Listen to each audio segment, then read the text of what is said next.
Welcome to another deep dive into Inside American Politics by Scoob.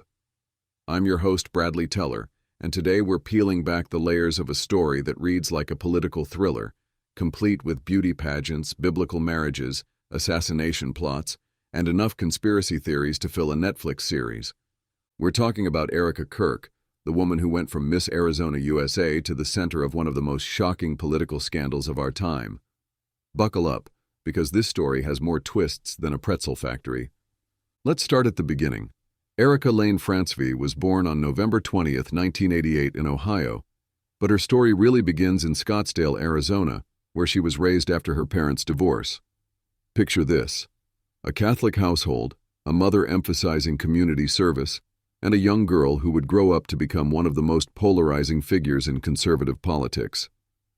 At Notre Dame Preparatory High School, Erika wasn't just another student, she was an athlete, playing both basketball and volleyball. But here's where it gets interesting. Even as a teenager, she was already thinking beyond the court. She founded a nonprofit called Everyday Heroes Like You, focused on community charitable work. Most teenagers are worried about prom dates. Erika was building her philanthropic empire.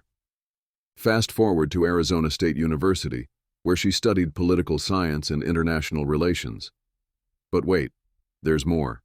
She also played NCAA basketball at Regis University in Denver. This woman was collecting degrees and athletic achievements like they were trading cards. Later, she'd earn a Juris Master in American Legal Studies from Liberty University, and by the mid-2020s was working on a doctorate in theological studies. But here's the moment that would change everything. 2012. The year Erika Francevy became Miss Arizona USA and stepped onto the national stage at the Miss USA pageant. Little did anyone know, this moment would create a connection that would haunt her for decades to come, because guess who co-owned the Miss Universe organization at that time? Donald Trump. That's right, folks. Before she was the controversial widow, before she was running a major political organization, Erika Kirk was a contestant in Trump's pageant empire. File that away. We'll come back to it. Now let's talk about love, or what some people call a carefully orchestrated political alliance. The official story goes like this. In 2018, Erika met Charlie Kirk at Bill's Burgers in New York City for what was supposed to be a job interview. Charlie was celebrating a new Turning Point USA location when a close friend recommended Erika. According to Charlie, he was so impressed by her faith and intellect that he abandoned the interview altogether and asked her out instead. Romantic, right? Well, hold that thought. By 2021, they were married, and Erika quickly established herself as more than just a political spouse. She launched multiple projects that combined Christian faith with media and commerce, a devotional podcast called Midweek Rise Up, a Christian apparel brand called Proclaim Streetwear, and a Bible engagement platform called Bible in 365. This woman was building her own empire while supporting her husband's. But here's where things get controversial. Erika became a vocal advocate for what she called traditional gender roles. She publicly described her marriage as an Ephesians 5-style union. That's the biblical verse about wifely submission and a husband's love and care.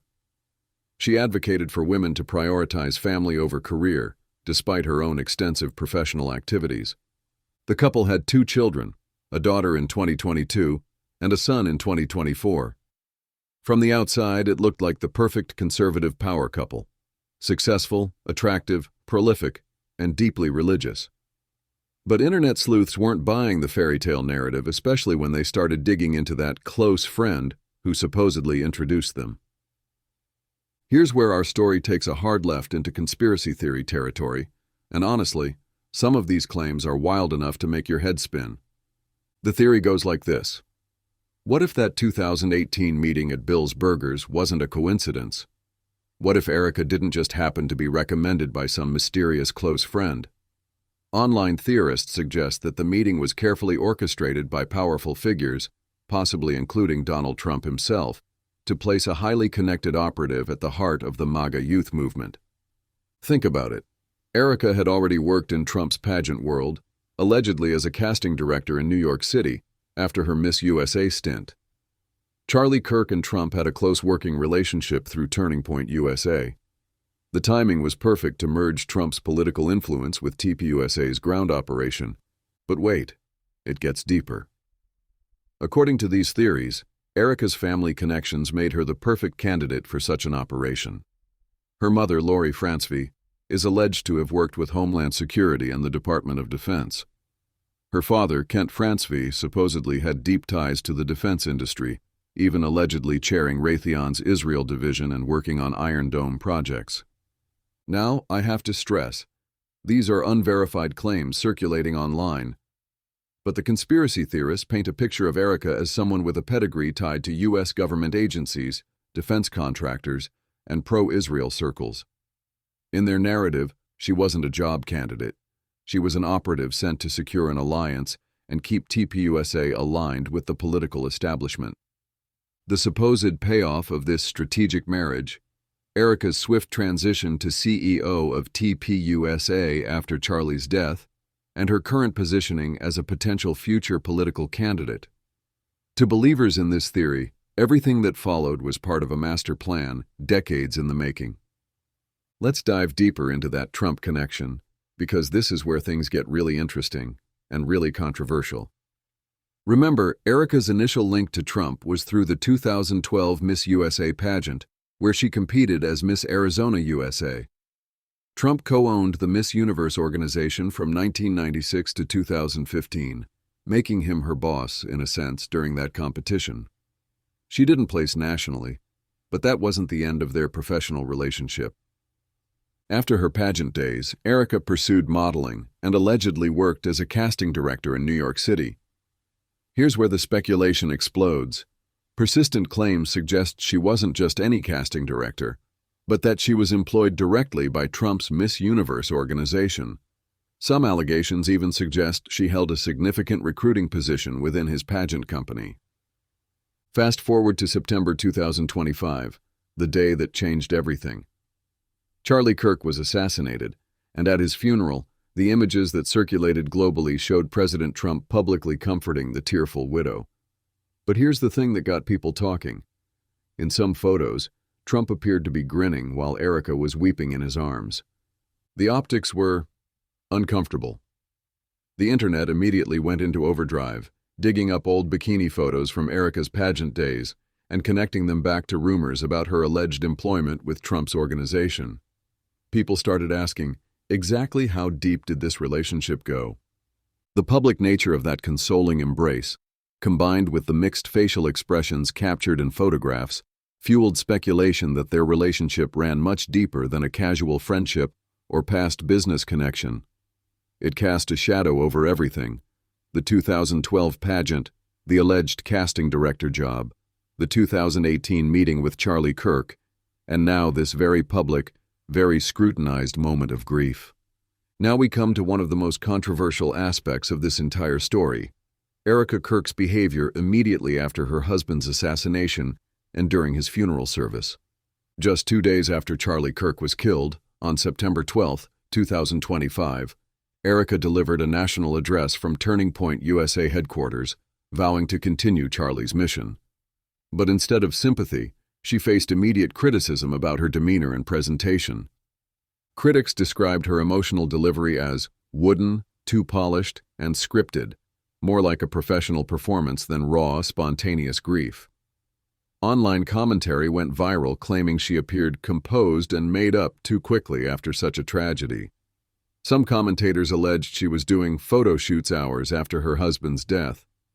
The most vocal critic was Candace Owens, a former close friend of Charlie Kirk, who repeatedly attacked Erika's composure.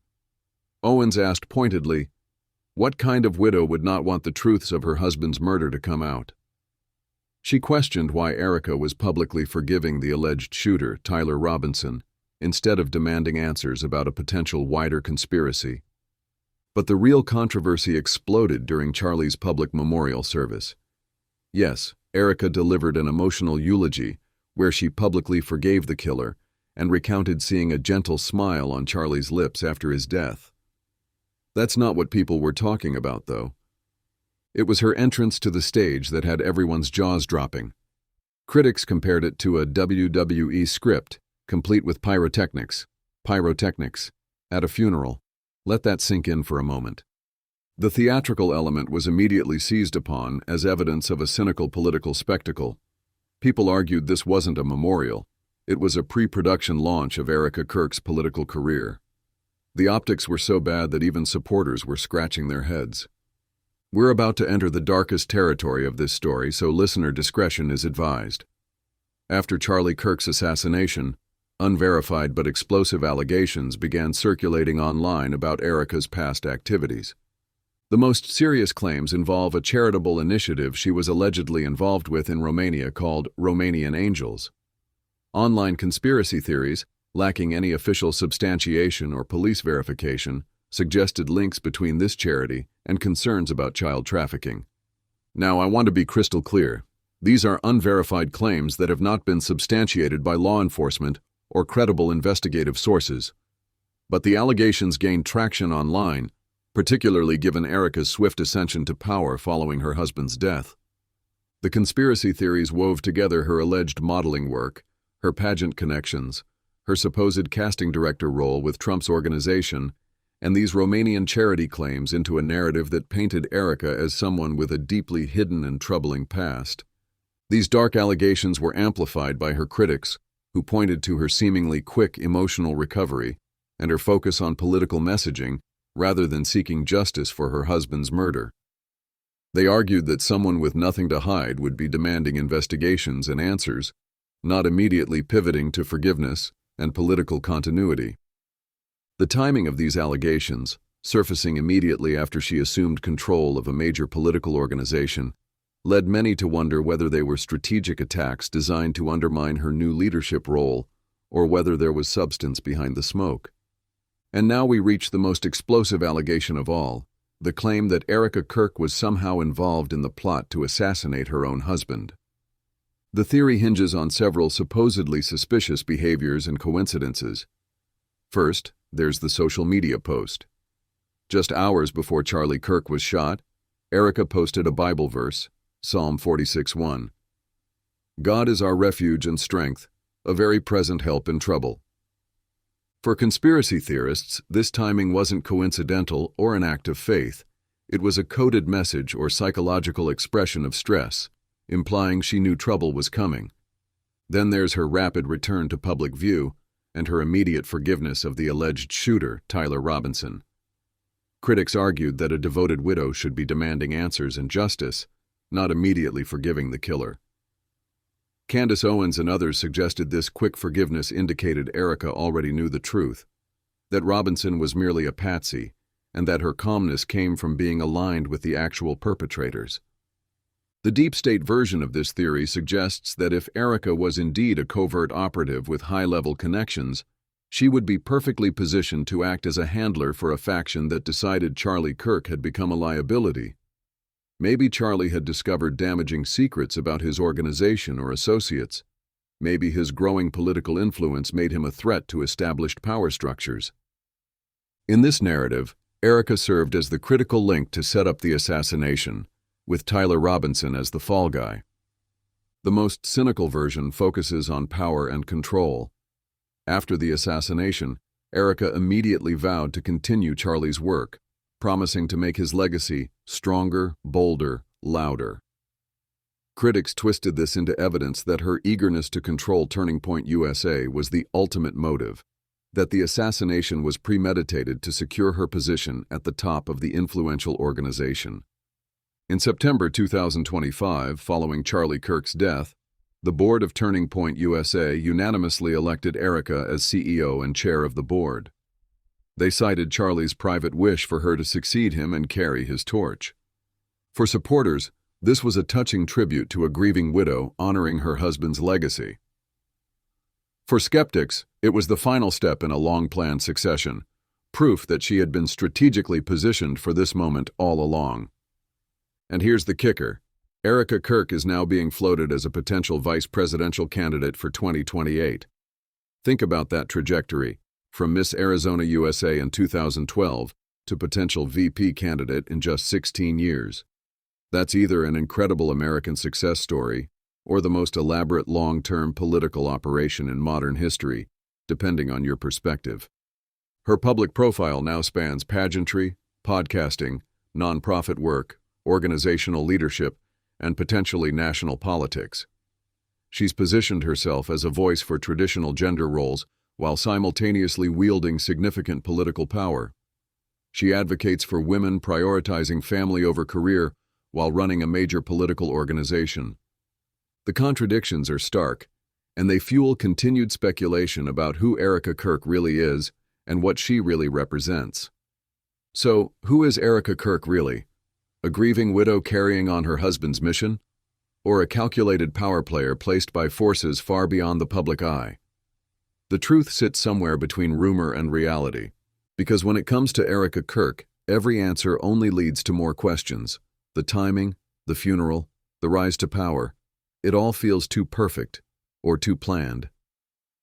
What's clear is this: Erika Kirk's story isn't over, and the deeper you go, the stranger it gets. Want to uncover the next layer of the Erika Kirk mystery? Download the Scoob app now and listen to the full story, where we follow the money, the influence, and the secrets they don't want you to hear. Because on Scoob, every headline hides another truth.